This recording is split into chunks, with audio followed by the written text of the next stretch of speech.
Okay, another one. Alright, this will be the last one in our series of quote videos. So it shouldn't take very long at all. I've just got to show you how to create an item on the fly. We're going to do some garment printing, some heat press. We will delete some rows. We'll lose a quote, and we'll learn how to search for quotes and stuff like that.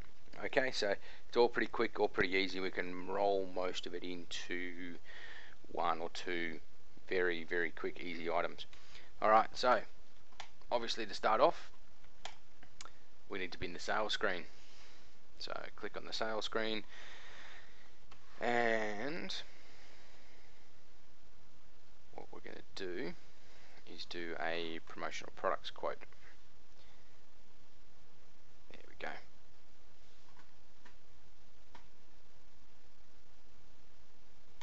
So test again, and you'll see why I'm doing everything under the same customer shortly.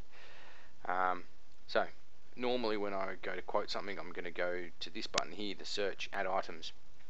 Not going to do that this time because I need to create an item on the fly. All your promotional products, or 90% of them, aren't going to be in the system. Bic has some of their stuff in the system. Logo Line are going to get their catalogue to us shortly, and that will go into the system. But most of the other promotional products companies that you deal with, you're going to look through their catalogues, you're going to find a price, you're going to do all the calculations before you enter it into EMeBoss. Because EMeBoss has very strict and rigid breakdowns with their markups. With promotional products, you quote everything on a job by job basis, quantity by quantity, and the decoration method. So they're so fluid and they're so different. Every sale is a different sale that doesn't work quite so well with the way EMeBoss is set up. Plus, if you've seen the catalogues for promotional products, most of the companies have about 7 times the amount of information in their catalogues as JB's, who's our biggest uniform supplier. So trying to load all that information into the system would probably kill it. Alright, so generally what you're going to do is you're going to come here and you're going to hit add new. Brings up this little screen. Pretty much every product has a code, so I'm going to just put in a C200, it's a fictional number, and I'm going to say it is a blue plastic pen with one colour,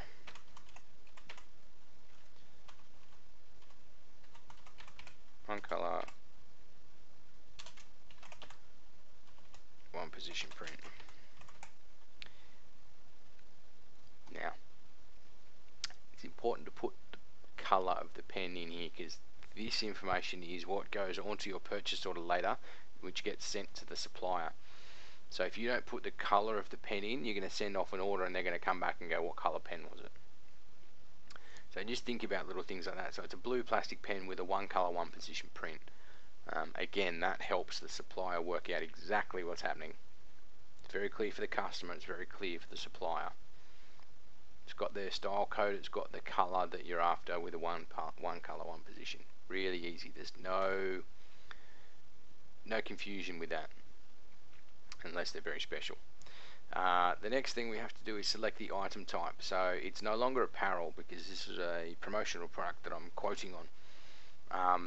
You may be quoting on some custom made apparel, so it may be apparel, but this one is not. This one is a promotional product, and promotional products go under ASI. The people that developed this system are American, and ASI is the American something institute, or something like that. Like that's the promotional products people, ASI. We've got Promo Direct and APA, they've got ASI. You could put it under other, but it's not an other, it's an ASI. Now, cost. You don't need to worry about the cost. It's really good. Some people like to be really thorough, but they're completely wasting their time because the system doesn't remember it. When you create your purchase order, it doesn't remember the cost in here. So why waste your time? As I said, normally you're going to do all the legwork before you're entering any of this information. So you'd already know what retail price you're selling it for, because you looked at the catalogue, you've got the price off the supplier, 401 colour, 1 position print. Okay, so you're going to sell it for $4.30, and again you need to select the ASI, and we are going to want to create a purchase order, and it's from also. Sometimes it might not, the supplier might not be in there, so you just leave it blank.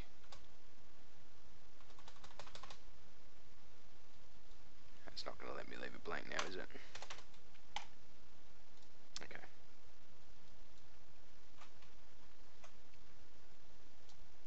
There it is, none. Where'd he go?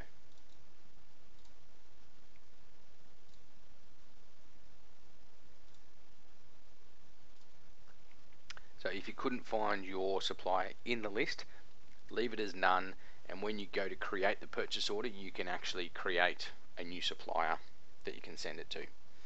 But you definitely want to create a purchase order, which it will enable you to order this product again in the future, and it will enable you to trace this product if the customer ever comes back. If you don't do these little steps, like adding in the purchase order and putting in the supplier and it's the little things that make a massive difference further down the track. If you don't do that, you'll find it really hard to trace this product in the future. So, saying that, it is also that I was going to sell it with anyway, so I'll select also, and just take notice that it only puts in a quantity of 1 when you do this. So, selling a quantity of 50 at $4.30. Now that I've done this, every promotional product has a setup, so I create a new one. Setup.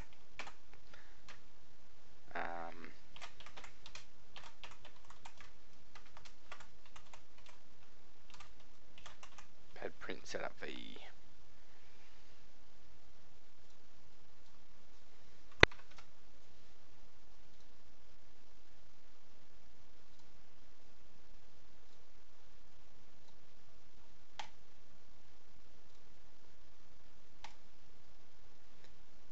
And if you do happen to forget an item like I just did then, like everywhere else, it will pop up with that little red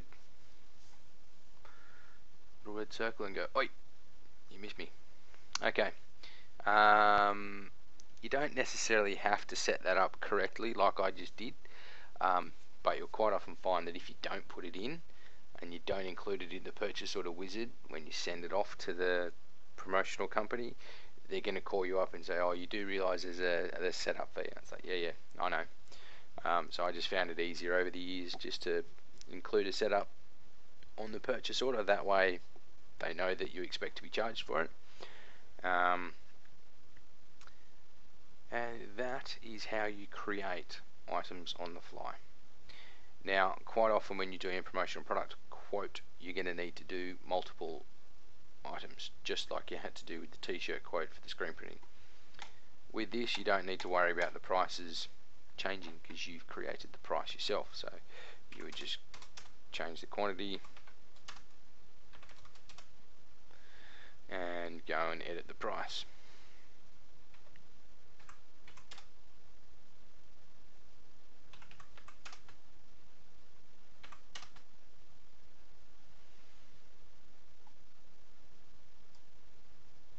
There you go.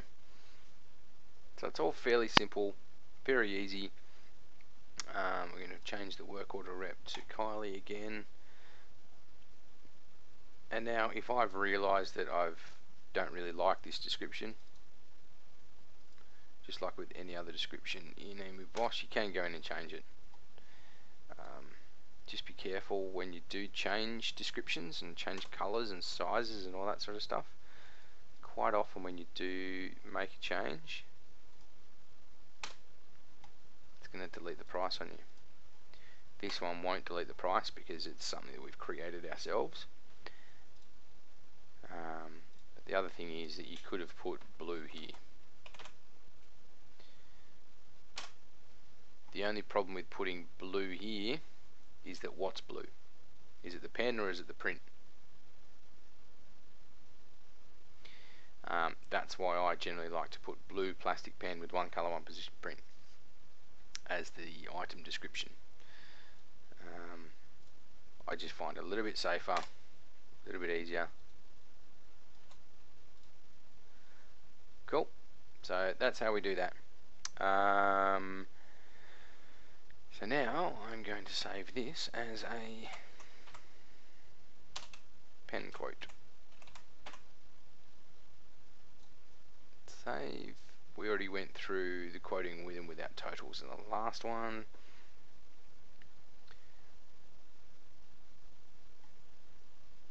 Cool, that's saved.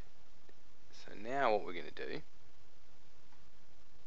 is we need to learn how to lose quotes.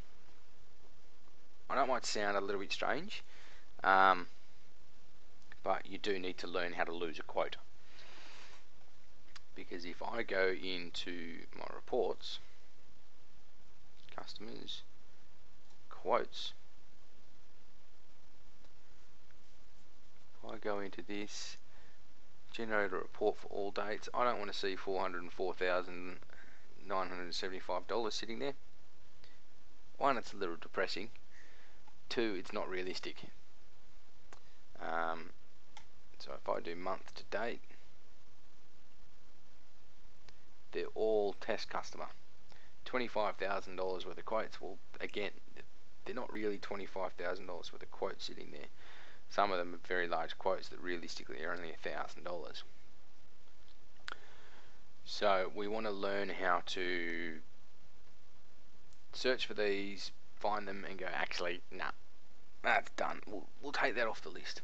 So every week you should be going through this quotation list, and you're going to find out that certain quotes you're going to win, certain quotes you're going to lose, certain quotes you're still going to sit in limbo and wait for a bit longer.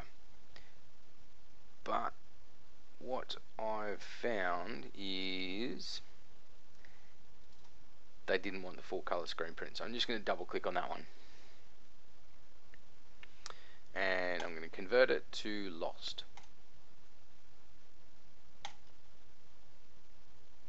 Done. Very simple. So when I come back here to my list, it's no longer there. Took a fair chunk out of my amount of quotes, but it means that tomorrow when I go to check my list, all the quotes that aren't real are gone. When I close this one down, go back to my sales screen,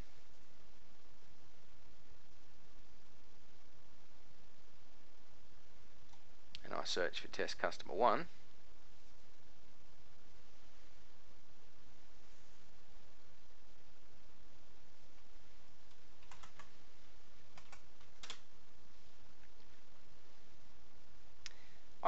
I can include all my lost quotes, so I can still find them, or I can remove them. So they're still in this system, and if a couple of months down the track they do change their mind and go, actually, I do want that quote, all I have to do is double click on it, convert back to a pending quote, and it brings it back to life. So you see, back to pending quote, almost said it again, brings it back to life. That's how hard it is. It's really, really simple, but makes your life a little bit easier when you go through all your reports. You don't have a whole heap of old quotes, dead quotes. You want to keep on top of that sort of thing. Every time you find out something's dead, get rid of it. You never actually delete anything out of the system, so don't worry about losing that information. It's still there. It just doesn't show up unless you request it. Okay, so the next one we're going to do is create a new document for test customer 1, and we're going to chuck some heat press and some garment printing on there. Just do this really quick because it's exactly the same as doing any other quote. And let's chuck a Berlin shirt in there. Let's be different. I'm always talking about 1HTs and 210s.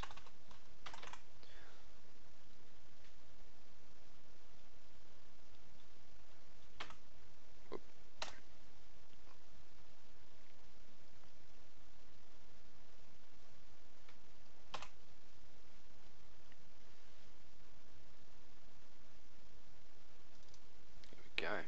Berlin, the men's long sleeve shirt.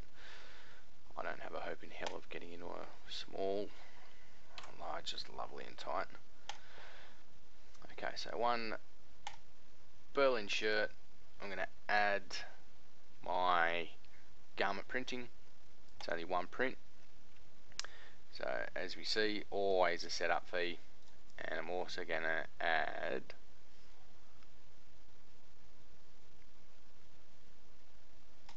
some names. Bit of vinyl and names on the back.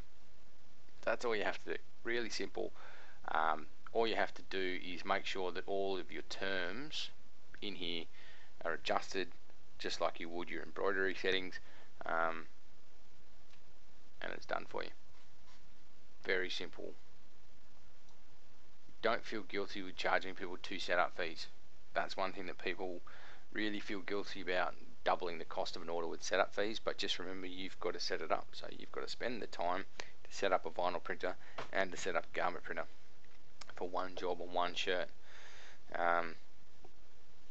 So don't feel guilty because it's wasting your time otherwise for no result. So as always, garment and vinyl quote. Now I'll save this.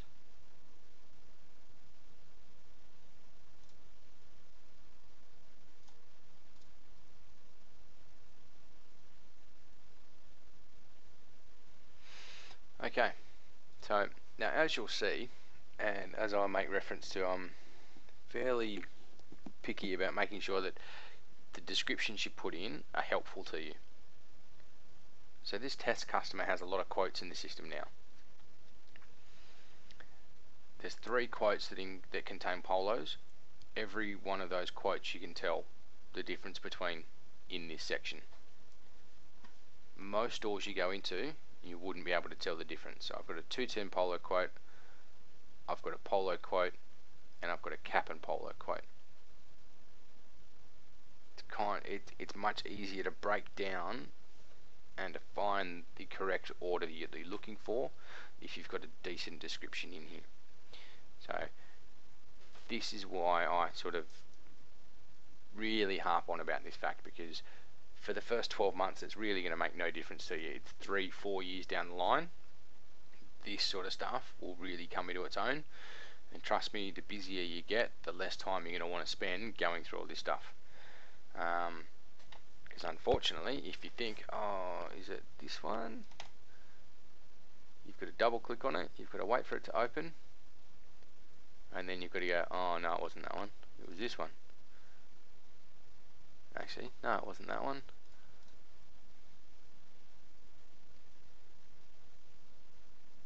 It was that one. And it's a little bit frustrating when you've got phones ringing, customers walking in the door, trying to do it. So make sure your description's good, it'll save you in the long run. Good luck. As usual, any questions, give me a ring on the mobile, 0433 753 855, or shoot me an email, nsharples@ufgcorp.com.au. Good luck.